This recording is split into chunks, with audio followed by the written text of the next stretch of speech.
pumin lukapin tao na tuton ding det in hin hu kamangi lole pai to ki hello dia ki det na kan ne lai ke do le ka se zi e dunya ko na jo sanu banga hoya me hoi dinga la kana sin chu hoi tai tante lyric so song me atom yan la kia a special day kia dinga asam penule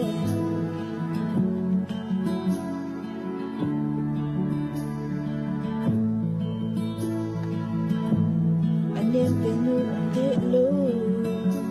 kia dinga kahin ko khat ama se bo ahiye dunia kapung do tai duni ako na kapung tai kapung sit na ho kachola nu o chola nu cheng chu la ka kisa izi kisa izi kam tip mon na vai ko nin ki pando in kapung zingi thiên lôi à cơ cái cặp là mít cái số của mình cặp pin tao là to thon từng để in hình cô có mong nghe lôi lên bay to cái khen lụt tiếc cái đẹp na cả này lại cái kêu độ lệ cả là sẽ gì thu nhà con na cho thân u bằng mà ya mèo hơi tiếng la kana sem chu hoti tante lyric so zong nge atamin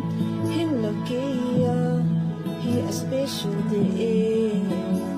kia dena sang penu le anem penu diplo kia dena kahin ko khat ama se bo ahiye dunia kapung do tai dunia aku ra kapung tai kalung sit na ho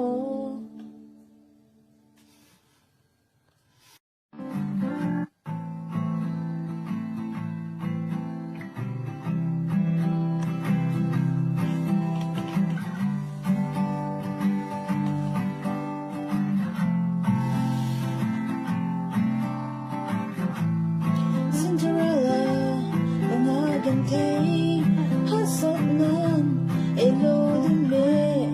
bao lâu thế lo mình thực chất có gì ở lòng yêu hôn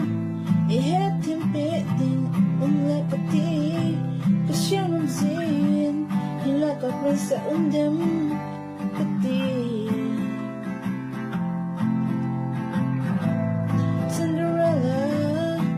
ngagin tay hasad nan